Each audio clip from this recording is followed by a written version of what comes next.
three things will last forever: faith, hope, and ding ding ding, love. That means we're in 1 Corinthians chapter 13. And yes, this chapter lists out traits and characteristics of love, but I think it all boils down to the first verse, where it's laid out the purpose and why love is so important. To me, he's saying that it's the basis, it's the root, the foundation of what we're doing. He just got finished talking about spiritual gifts and basically starts this chapter, if there were chapters, by saying if I had all the gifts, and this way he's like, if I had the gifts of all languages, but didn't have love, then it would be useless, basically. He continues by saying this foundation is even more important than all knowledge.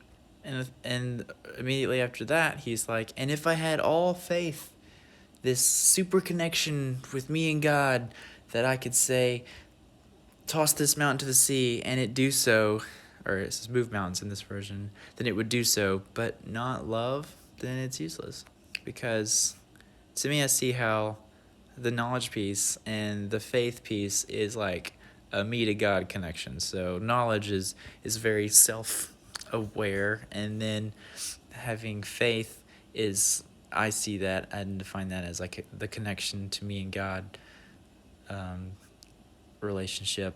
But love reaches outside of just me and God. That's me and Ariel. That's me and you. That's me and everyone I interact with. But if I didn't love others, I would have gained nothing. So I have to learn to be more intentional in my relationships and to exhibit those qualities that's talked about in this chapter with those around me. It's almost like its own self-checklist to kind of like keep yourself in check. How have I been patient today with those around me? Not just myself. I'm easy to be like, oh, I was patient with some work thing and didn't demand deadlines or ask others, why haven't they given me their parts of the project yet?